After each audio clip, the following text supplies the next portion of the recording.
Seigneur, que ta grâce, seule ta grâce. Nous voulons instaurer un état de droit. Et dans un état de droit, il y a une justice indépendante. Ce n'est pas à l'individu Félix Tshisekedi de commencer à faire justice.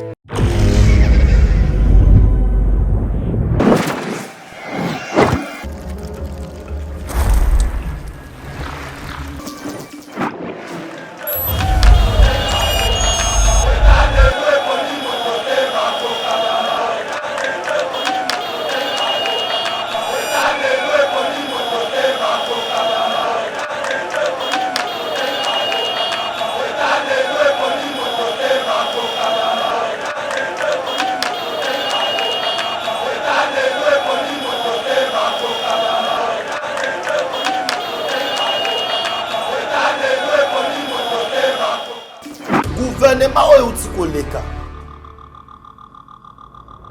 oyo ezalaki FCC cash fatia kokota ba Rwandais et puis d'abord ba ministre ba utaka wapi ba ministre azota ba recrutement politique et yo webisa biso que non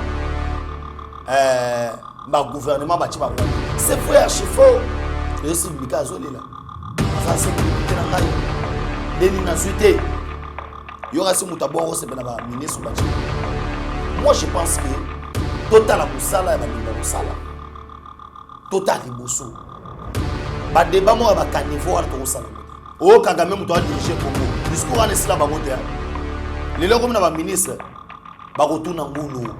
Na zo ba retourna ngulu. Mboka o ba mataba kita avec ce gouvernement o ebimi. Ya ba guerrier terroriste. Ba gouverneur bazonga na format chef de l'État va nommer Bango. Baboma ba assemblée provinciale parce que ezali auto bengi ba institution mobiliative oyo ezoko esabiso et loko ya mibale lisusu baboma Sénat. Omoni Sénat wana.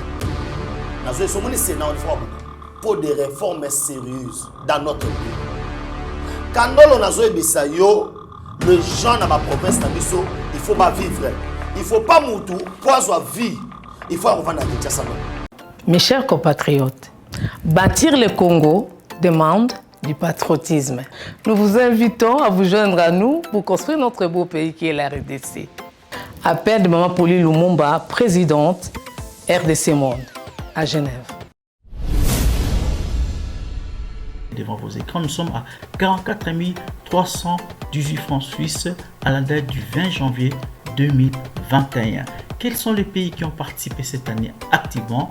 L'Afrique du Sud, l'Allemagne, l'Australie, l'Autriche, Belgique, Canada, Danemark, Écosse, Espagne, Finlande, France, Irlande, Italie, Japon, Luxembourg, Norvège, Ouganda, Pays-Bas, RDC, Suède, Suisse, Turquie, UK et les États-Unis. En tout cas, nous comptons sur vous pour atteindre cette année 100 000 francs minimum pour commencer nos projets. Bandeko nanga kotonga mboka esengi ka bolingo. Bino moko bomoni transparence to laksi bino côté mbongo. Moyibe yate, lokuta pe ezate.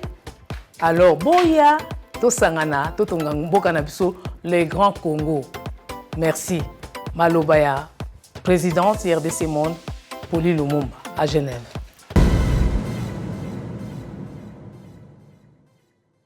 Bonjour mesdames et messieurs, bienvenue dans notre émission V Patriotique, émission Oyotopé Sabinova News, il y a République démocratique du Congo par rapport à l'actualité.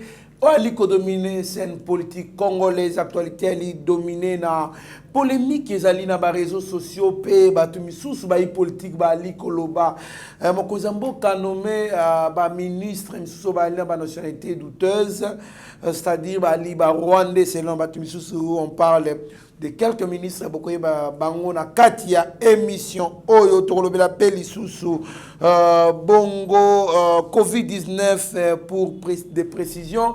Il y a quelques provinces oyo il y a eu quand même une baisse, il y a contamination, il y a Covid-19, il y a coronavirus. Alors réduire ou ça va pousser air, il y a couvre-feu de 21h à 22h et puis de 5h à 4h pour la circulation. Il y a tout le appel Isusu Ituri. Le gouverneur Jean Bamanis a de nouveau destitué par l'Assemblée provinciale. On va en parler autour de ça. Assemblée provinciale, comme le cola, organe moko ya désordre na kati ya mboka, baliko destitué. Le cours consulaire aliko zongisa, ministre intérieur aliko réhabilité, bango bali ko destitué. En tout cas, il faut que les autorités compétentes se prendre en charge pour remettre ordre dans l'Assemblée provinciale. Tokolobe l'appel sous insécurité. Jean-Pierre Bemba invite les institutions de l'État à prendre des mesures correctes afin de protéger la population et garantir la paix. Nama émission sous toko yeba nako lobela comme actualité alipeko circuler bon na scène politique congolaise toko kota yango na mozindo na mwana mboka Benjamin mwana suka pièce contre pièce. L'actualité oyo to aliko partager na plateau moko mwana mboka Benjamin Mbote. Mbote Trésor Kandolo, Mbote na balandi nyonso to ya Yeba TV 108 000 abonnés.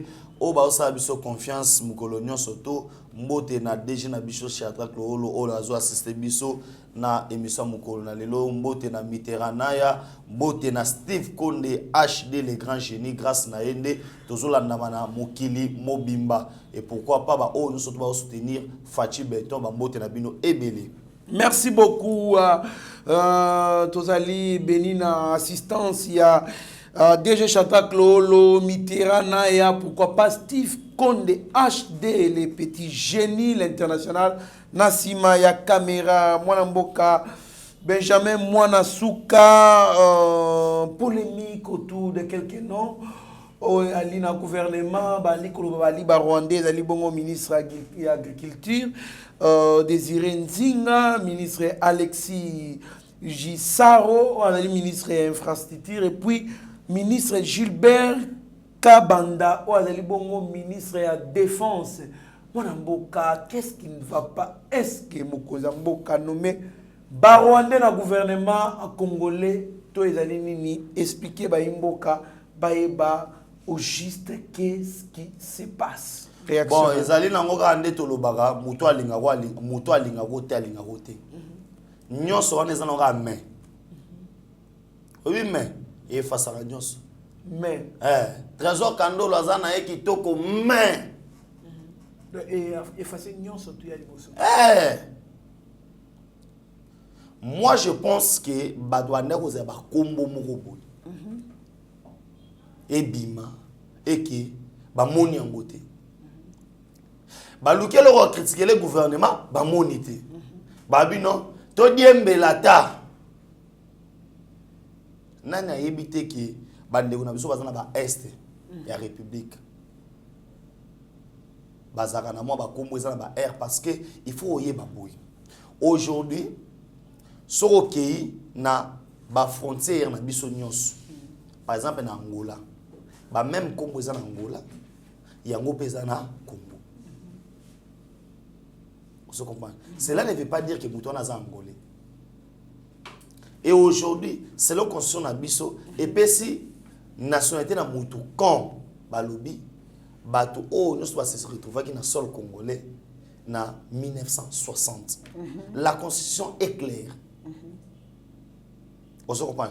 Ko lukaso ko bambela Moutou kaka ke azali Rwandais pour Facha nomeye Facha kotisi ba Rwandais. Gouvernement oyo utiko leka oyo ezalaki FCC cash Facha kokotsa ba Rwandais et puis d'abord ba ministre ba utaka wapi ba ministre bazotana ba regroupement politique et yo ebisa biso lelo ke non ma gouvernement bâti par Rwandais. C'est faux archi faux. Par exemple, tu as vu le cas ministre de la Défense. Bazolo Bakeno, Aza Rwandais, Aza cité dans le rapport Mapping, na numéro 144. Je mets tout le monde en défi. Na opé sa numéro na otino rapport Mapping. O to azo luka yango. Na tangi na page 144 comme on ezate.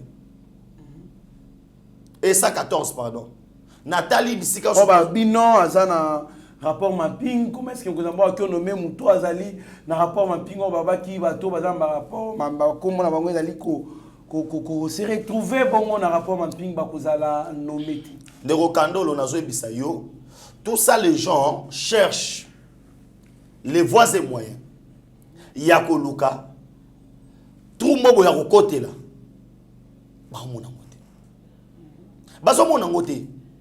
Et aujourd'hui, quelqu'un qui va se regarder, non, Oyaza Rwandais, Oyaza Rwandais, Oyaza Rwandais. Pourquoi? Parce que ba poste wana ba neko zelango na batu na bango mobo ya confiance et que bazu ya ngote. Le Steve Mika azolela. Le Steve Mika azolela. Naza 5 députés na ngai.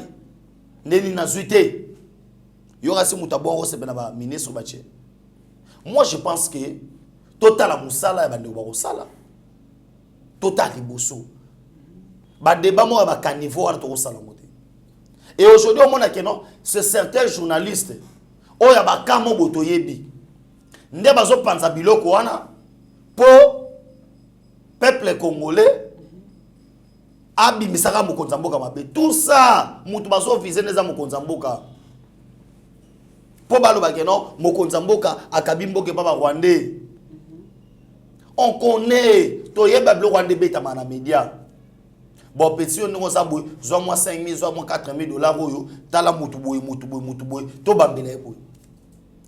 Na kini to yebi atanga IP le so ba nomenga ministre ora Benjamin za Rwandais. Tout à fait. Azara na Kigali. Kozanga te. Ba uta ko bimisa photo alokuta awa ya mokonza mboka na Kagame. O Kagame muto a diriger Congo. Discours en esila bango te. Lelo comme na ba ministre ba rotuna ngulu. Nazo so ba rotuna ngulu. Mboka o ba mataba kita avec ce gouvernement o ebimi, ya ba guerrier to réussir. Merci beaucoup. Na que le peuple congolais a exigé action gouvernementale na auto bengi ba matérialisation sur terrain.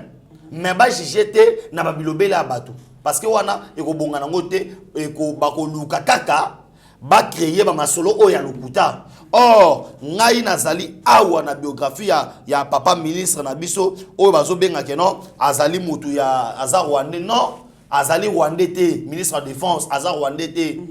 Nako tumutumso etenga bino ministre de justice azar Rwandais. Na isabi ministre de justice atenga kombo la ministre de justice azar mwasi azar Rwandais azar mobali te. Ote babi ministre de justice azar Rwandais, ce n'est pas ça. D'information monsieur ya likota ba réseaux sociaux et pour na nuire battre. Juste vendre une mauvaise image ya mokonza mboka qui azali ko travailler na ba Rwandais.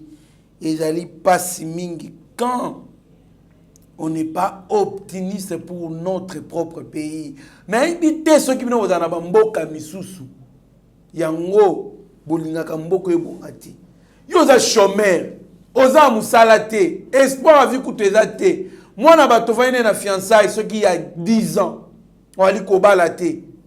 Mais olingi Tshisekedi a réussir. Wana kindoki te. Yana nga muté ma bena. Wana kindoki papa, kindoki. On dit que da réussir te. Ote a réussir te. Pona nini o yete kaka. Oh papa. Ils allaient pas si. Liboso zaki gouvernement zo bimate, gouvernement zo bimate. Gouvernement bimi comme ote gouvernement ou te bimi. O ezana ba Rwanda. Bandaki na mama e basayiba. Bakei et comme ono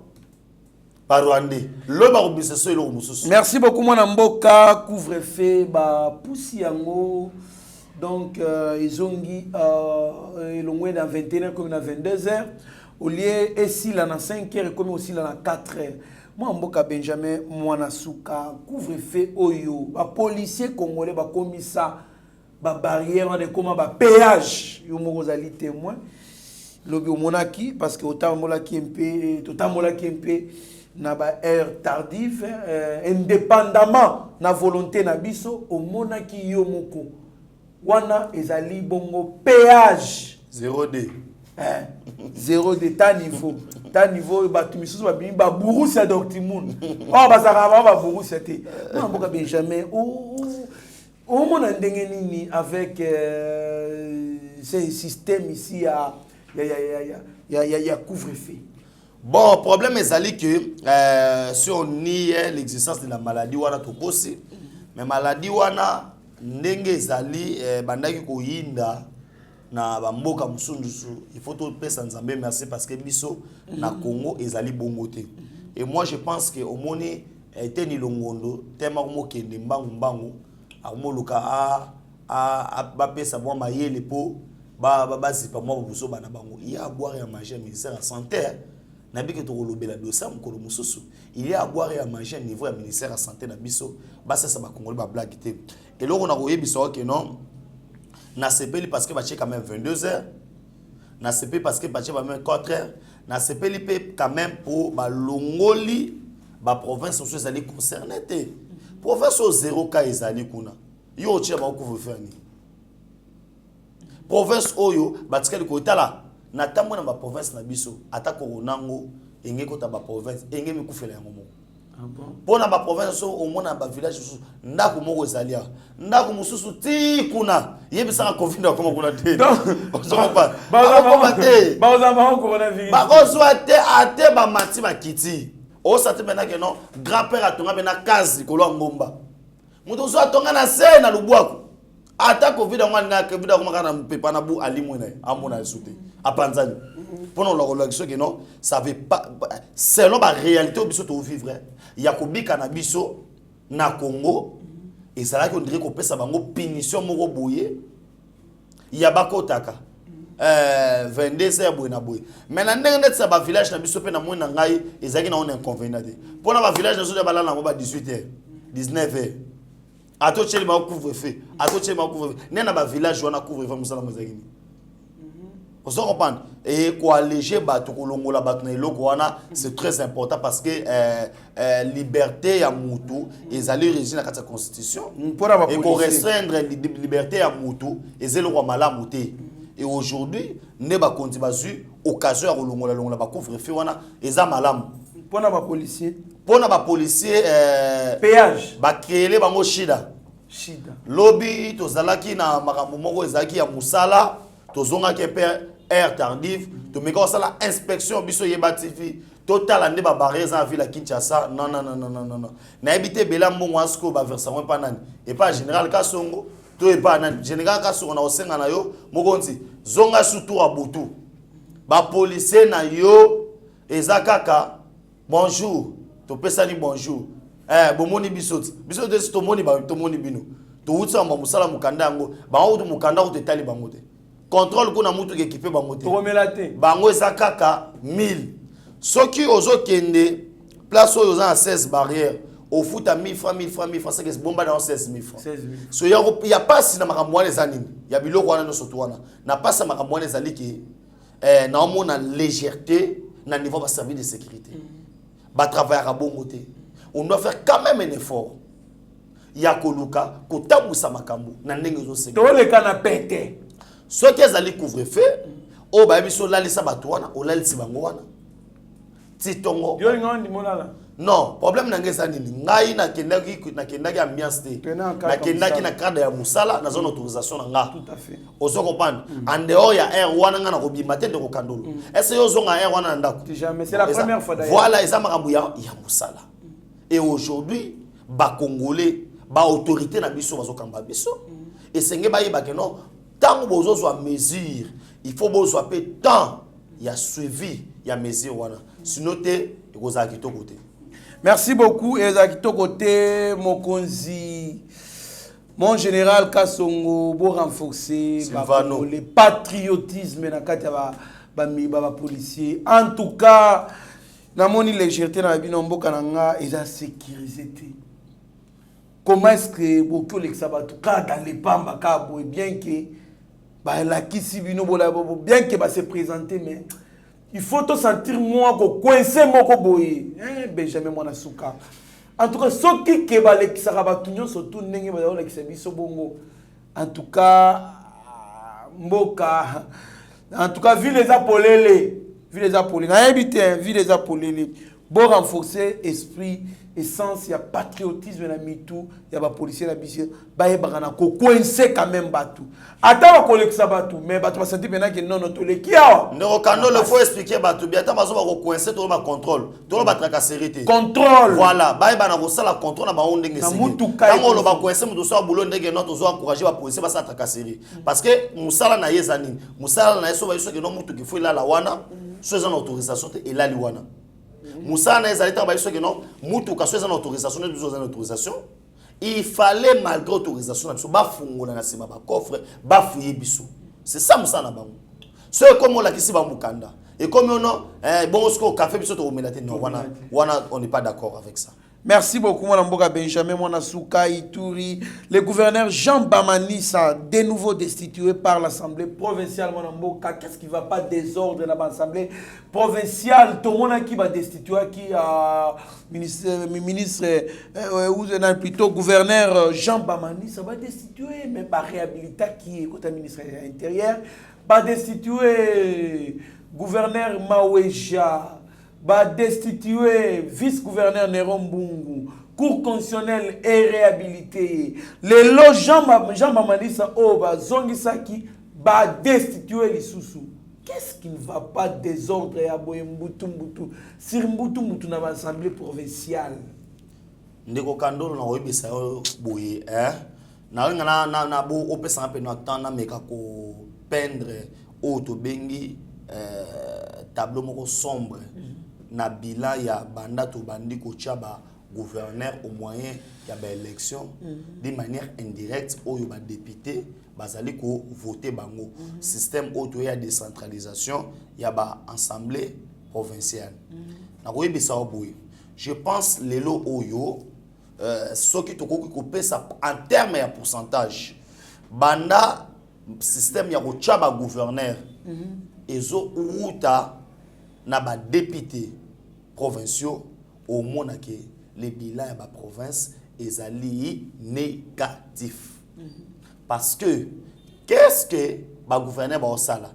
Le gouverneur aussi profite de la pauvreté. Oyo ba député ba koko sanango asomba ba député même si province sont développée état lié te mo ba destitué exact. Toza pena ba député mususu soki ake kobeta matolo ake kosenga mbongo epai ya gouverneur et que gouverneur ayebisi naza nango te alobi kaka nango te toniatela émotion po ayebi ke so aniatela émotion gouverneur yango akosolola voilà. Et parlant mokonzi ya mboka apesaka à l'époque Azar Sirobirwa charge wana ya kolobaki il faut que nous ayons surtout tout ça la bilan il y a découpage na bilan il y a assemblée provinciale est-ce que banda et comme système à assemblée wana mboka est avancé ton mboka est avancé moi je pense que si on peut faire que ba gouverneur bazonga na format chef de l'état ba na ko nommer bango Babo ma ba assemblée provinciale parce que ezali auto bengi ba institution mobiliative oyo ezoko esabiso eloko ya mibale lisusu babo ma sénat omoni sénat wana nazo so moni sénat on faut aboma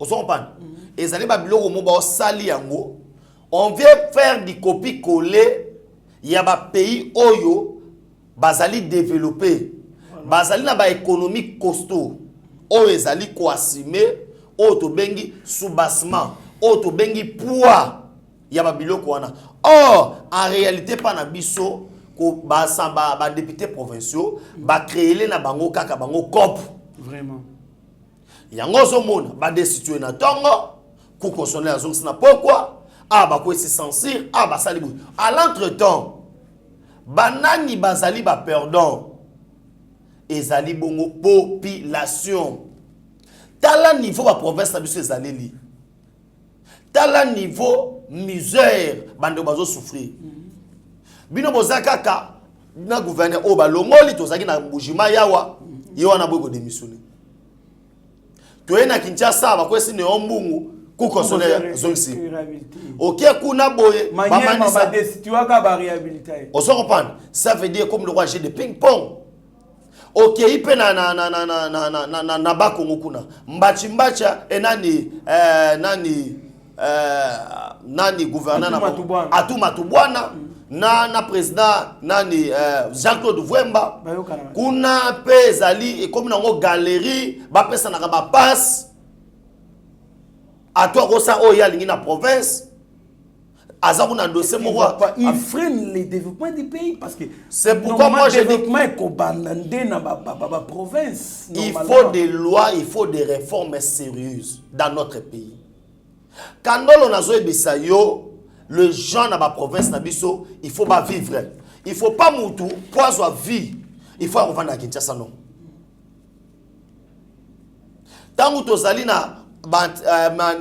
tozali na forme au fédéral décentralisé, centralisé pardon, et likolobaki développement ya mboka ezobanda na base. O ezali ba venir na biso, ba secteur na biso. Ce qui yango développé, ndé Congo développé. Et ce qui lelo oyo, tozana bateau baza comme état ba gouverneur, ils sont pas à la hauteur. Ya musala na bango. Toza ba assemblée provinciale oyo servir biso de rien du tout. Carrément, to bomi yango. To kena format mokonza mboka zo nommé. Oyebi, ce que moi je peux retenir ya bon ya Marshal Mobutu. Ezaki parmi loko wana. Bakozwa lelo mutu gouverneur na Kasai. Batini na Maniema. Voilà. Aye ko la kolia bito. La politique des non originaires. Voilà. Bazui lelo ozizuwa mbombo. Batinde pas na Bakongo. Kene ko leko la kolia kwa ngantse kuna. Balongoli mutu ya Bakongo pas batindie na Équateur Mambenga. Balongoli mutu Équateur pas batindi na Katanga. Et bande ko sala peke mutu wana se déplacer mon côté. A se déplacer na famille na ye. Famille na eta mozo koma na Katanga. Ba moniki naza mungala nazala muswahili nazala congolais ba vivre à l'aise. Permutation na Congo za resouté. Mutation likambo na mutation. Ozo comprendre que voilà, ozo mona lelo ke okuta congolais mo yebi 4 langues nationales. Ya ko bamba ya o ba biso lokate. Po anini kandolo azaki de première primaire, tina 5e primaire na Mbujimai par exemple, alungwe Mbujimai à côté 6e, ti 2e, asala on a bandundu. Alungwe na bandundu, akeki sangani ezo salake intégration ya ba culture ekota. Ça veut dire voilà mutoy ba keno mungala zande konanga. Muluba zande konanga. Muswahili zande konanga. Ngana bita tozo kola na Kinshasa. Tono benga na kuna ba Congo ya ba français ba Benjamin te. Mwaka matondo. Ye pa bengio mamweni. Ça la constant. Génération moko boye, une génération qui s'en va. Nde ba yebi moi ayebi Swahili, ayebi Lingala, ayebi Chiluba, ayebi Kikongo. Génération moko boye. Il y aura une génération ya bano bazoya soki olobaka Lingala kaka Lingala oza congolais. Solo ba Kikongo kaka Kikongo. Solo ba Swahili kaka Swahili, Chiluba pe Chiluba. Pourquoi? Puisque la mutation est à la Kalisou. Comment est-ce que les militaires qui kovanda esika moko pendant une année? Ça n'existait pas. Ou pendant 3 ans, pendant 10 ans, militaires avant ni esika moko. Une année, j'ai peut-être exagéré, mais pendant 10 ans, comment? Ça ne s'explique pas, mon amboka. Et puis, c'est pourquoi j'ai dit qu'il y avait une politique qui était mise en place pour un plan de balkanisation. Là maintenant, tu ne vas pas me dire que non, Benjamin Zokosa. Parce que s'il n'y a pas de mutation, dans le niveau de service à l'État, dans le niveau de fonction publique, dans le niveau d'administration militaire, il y a fonction publique et tout comme ça. Même dans l'administration militaire. Dans le niveau politique, il y a originaire et outil wapi. Il y a une place tribalisme. Quand vous dites aux gens que Onatra, Port Yamatadi, Bajira Oka et Congo. Ça n'a pas de sens. Maintenant, un Katangé, ou Azana Bongo, Aza capable de relever pour Yamatadi, il ne peut pas travailler là-bas parce que c'est non origine. Tant qu'on soit banabatuke, SNCC, na Lubumbashi, il faut te chercher à Katangé. Maintenant, Moutaban Bundu, ou Azana Bongo, ya Osala Kuna, Osala Te. C'est là où maintenant ils avaient préparé la balkanisation. Enfin que Congo est décolleté. Et on a joué Bissayo. Tout ça, Mokonza Moka, gouvernement, Banini, Assemblée nationale, Nde Biloko Fa Bundela Yango. Tout à fait. Biloko Zate qui est là, c'est pourquoi les députés Batika les ministres, ils peuvent travailler pour ces lois ici. On va nous dire la tête que non, Bissoto Biba ministre. C'est pourquoi on dit qu'on peut servir la nation d'une autre manière. Imagine-toi ce que député moi Bissi le que non, tous sont 11 provinces. Parce que tout le monde qui est OK, vite en besoin, 26 provinces et Simbité par exemple. Makambo habitation oyo. Et ça biloko robengi ça ba service pas question en assemblée nationale. Mais comment bino on a travaillé dans soumitation té? Comment bino na service dans soumitation té? C'est service à la nation. Moi je mona mutu mo boy. Ministre de la fonction publique. Ouais, on mona ke muta fandi na ekaka, vi na yazo résoudre kaka non. Biso ba député, to longola ki mabunda. Ce qu'on besoin récompenser bisoté na kati ya gouvernement ba on ça ba réunion nocturne pour nous relouka. O ba ebika kayango wana. Ba on ba ebika ya. Finalement gouvernement est 56 postes, 56 personnes, c'est tout le monde qui va y entrer. Voilà. Donc il y aura toujours des indécis, mais bisoto a quand même victime à maquiller na binoté ba conflit na binoté. Il y a un groupe de députés ba sali ba réunion moko nocturne pour na ko ba keno ba sepelité ndenge ba on va continuer. Finalement, c'est tous les députés qui seront des ministres on a moko. Yango na zo bisawa ke ndoko kandolo, il y avait un plan de balkanisation. Je confirme comme le bananga que non, il y avait un plan de balkanisation parce que les députés doivent travailler. On a entendu ça débat détaillé. Ils doivent travailler pour na makambo to loba. On s'en comprend. Aujourd'hui, tu peux devenir parmi batoyo au tika na banal ya histoire ya Congo. Parce que aux ici, il y a un autre sepela na Mobutu ndo papa bomoko mama bomoko. Ozala mukongo ngana muswahili. Biso tu bana tata moko. Et aujourd'hui, unité nationale wana ezo tardé. Net ngai na ko bisayo. Parmi ba solution, il y a guerre ya ese mamoto loba. Prendre un gouverneur, il y a cassé botinde kuna. Bonsoir gouverneur, il y a Maniema, botinde na Kasai. Bonsoir militaire. Bonsoir militaire. Voilà. Bonsoir militaire. Exemple Kasai. Basangis. Brasmo. Il y a Bandundu. Voilà. Batindi bango na est. Ok. Bino misusu boya koto. On se comprend. Intégration wana. Et aujourd'hui, ceux qui basali yango, toko combattre na partie à est, ono armée koto ezali soit les phones. OK partie à Kasayo, armée koto yo ezali chilubafone. Non. L'armée ne peut pas être comme ça. Moi namboka to ali kokoba to presque kochité Steve Konali kosa biso déjà kuna misapi donc ndinga sala yo yebi Jean-Pierre Mbemba ali koloba insécurité Jean-Pierre Mbemba invite les institutions de l'État à prendre des mesures correctes afin de protéger la population et garantir la paix. Moi namboka vraiment un mot ezali souhait na osenga Steve Konda pesa moi ministre na binet mwa SBoye na koloba ceux qui tobi à une minute aussi mbaté ndoko kandolo nos frères sont en train de souffrir. Je pense aux parmi les journalistes oyo ceux qui ont mis 10 appels à journée 16 ils abattent sur est. Tout à fait. O ba la ba event patriotique bolobela biso. On se comprend. Bazolanda biso basali ebelé na Kanyabayonga na Rutshuru na Beni bisika surtout. On est ensemble. On est ensemble, on est de cœur avec vous. Parce que quand des opérations sont en côté, on pourra faire une descente là-bas, pas na bino. On se comprend. Boza bande ko na biso. To sundo libinote, na oka ki passe à maman so le langa na téléphone Benjamin. Bo sundo libiso, éveil patriotique. Njo anini bozo lo bela biso te. Na yebisi na bino maman, to tika o sundo la binote. Mais na ko bisa bo ndeko na ngai. La guerre à l'est. Ils allaient parmi même sorties médiatiques, il y a lobby, il y a Otto Bengi, premier ministre de déclaration à Sali. À lobby, on va mettre tout en œuvre. Qui pèse en est. Et puis, to préparer départ ya MONUSCO. Ah bongo. Départ ya MONUSCO. Nazo ba mbonga na yebi. Départ ya MONUSCO. Au moni lelo oyo la guerre à l'est balukela au terme sous système taliboso ça MONUSCO. Pour la nini aye kokuta na est 5 groupes rebelles. Mais à tozolo ba awa ezali 154. Ozo et puis bango ba onise wana. Bakotsa kamituka sika, bakotsa matériel à sika.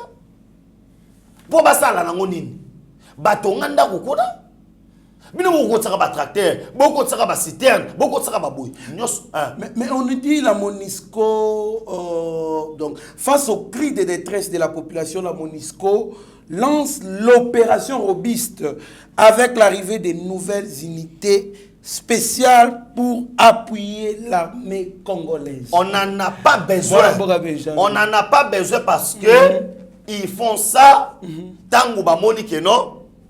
Et le koni nizo na lobi boy. Obi MONUSCO. Mai ba mela reuta na Ghana. Obi bango. Mai ba mela reuta na Ghana. Mutatina teneza mutu pays mususu. Mutatina roleza mutu mususu. Siko bato wana nyo soto balingata guerre na est. Parce que ça maman na marché na Congo. Parce que Congo ezali parmi ba grande mission ya ONI. O bana ONI salema. Et bazo profiter nango.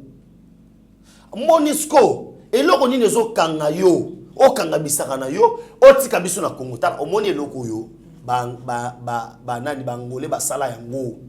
Angola ta mwa destin kaka pa ONI akende. ONI atika la ko sa guerre te. Génocide ça na Rwanda. ONI azotika ba kufa chebo. Moi j'ai une mission, il y a observation. Yo y a une mission Nerokandolo balobi non assistance des personnes en danger ba okanga yo. Au coup de beta Benjamin Nzela, Steve Konda zole kanae, na mona ki ba beta bakangi yo na l'état, balobi non assistance des personnes. Ata muta futi la pango na bino. E ka beta mwasi na ye komi bo santé pena que non violence. Balobi na bino bo buka porte, bo ki ko secourir ye. Et bongo sikoyo population zo kufa. M23 na lo ba makamususu awa na beto o tumbolinga na suka émission vraiment de Kokandolo. M23 a Kangi Goma. Basaki accompagné par nani. Et bien c'est la MONUSCO. Et la MONUSCO. Parmi Batu organisé que non, la MONUSCO a kati. On se comprend. M23 on se minduki panani. Ba rebelle on minduki panani. O be ke Congo a frappé l'embargo. Ils sont minduki. Ce que ba rebelle on a beta misasa c'est butu pemo. Et où takawapi. Ba mona batu que nous sommes des comptés. On n'est pas des fous. Et bon mon peuple congolais que non et comme nango ceux qui na nzeta minu bino sakana nango to lidame non pas jusqu'à ce point là. C'est le sang du peuple congolais. Moi je pense qu'avec le gouvernement on mokonzamboka mettre en place et puis na iso parmi ba secret chef yebake okomona mikomi balé oyo ndeko kandolo facha ko no seka bato ake akiofana na est wana ndoko yoka ke non mwana na mwana lukanzela na ye po ebela ba groupe za moza kuna MONUSCO no mtabiti na bango akumba bango soka mema baona Somalie soka mema baona Rwanda soka mema baona Burundi ayotika ba kuna on en a marre na MONUSCO. Merci beaucoup, on en a marre na MONUSCO mwana mboka. Placer un mot sur